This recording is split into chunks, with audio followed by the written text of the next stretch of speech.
Аларның чираттагы очрашулары аерылышу белән тәмамлана. Чулпан чын күңелдән ярата, Вилдан гына гел үзе турында уйлый. Өйләнергә гомумән җыенмый.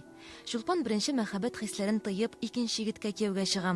Вилдан аннан соң да кызны тынычлыкта калдырмый, аерылышырга инде. Тамашачы мәхәббәтен яулаган Артем Пискунов бу юлы беренче тапкыр тискәре рольдә. Андай отрицательный геройларны гомумән уйнавы җайлырак, алар характерныйрак булалар.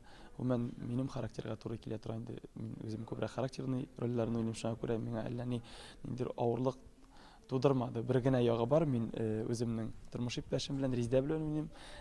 Мин инде аны бик кыерсытам, бик үпкәләтәм, шуңа күрә сәхнәдә ул ягы әзрәк уңайсызрак булды. Пьеса авторы Шәриф Хөсәенов. Чехов кебек ул да, табиб та, язучы да булган. Тамашачыга әни килде, Зөбәйдә адәм баласы, профессор кияү әсәрләре аша таныш. Чулпан пьесасы моңарчы бер тапкырда профессиональ театр сәхнәсендә куелмаган. Буйдан буйга сузылган яшел бойлар, иске тегү машинасы, шул чырдагы радио һәм әлбәттә татар йортларын бизәп торучы шигелгән чаршаулар, өстәл япкычы, биредә барысы да 60-нчы еллар мөхитен сурәтли. Ул чырда фонограммада бик сирәк кулланылган, шуңа күрә спектакль буе тере музыка яңгырый. Купшы йорт бер мизгелдә фәкыйрь тулайтырак бүлмәсенә үрелә. Сәхнә әйләнә торган итеп эшләнелгән. Геройларның тормышы да әнә шулай чыгу юлы булмаган түгәрәк эчендә сыман.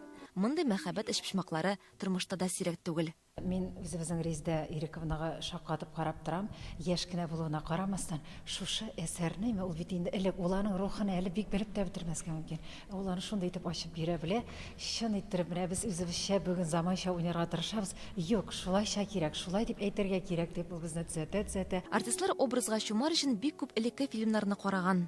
Кызлар бүгенге көннән үзләренең тыйнаклыгы белән аерыладыр. Егет белән кыз мөнәсәбәтләре башкачарак инде әлбәттә бүгенге кебек түгел. Менә аннан соң инде артистка костюмнар, прическалар бик ярдәм итә образга чумар өчен. Башта инде без прическасыз гына эшләп карыйбыз, образыңны тудырасың, инде киемнәр дә кигәч, ничектер шул мөхит киемнәрен киеп куйгач, ул тагы да ярдәм итә. Костюмнар дигәннән кайберләрен артистлар бүген беренче тапкыр киеп уйнадылар. Спектакльдәге вакыйгалар нәрсә белән тәмамланачагын бик тиздән күреп булачак. Премьера 22 июньдә сәхнәгә чыгарга тиеш. Ләйсен Вафин, Рәмзил Гарипов, Яңа гасыр каналы.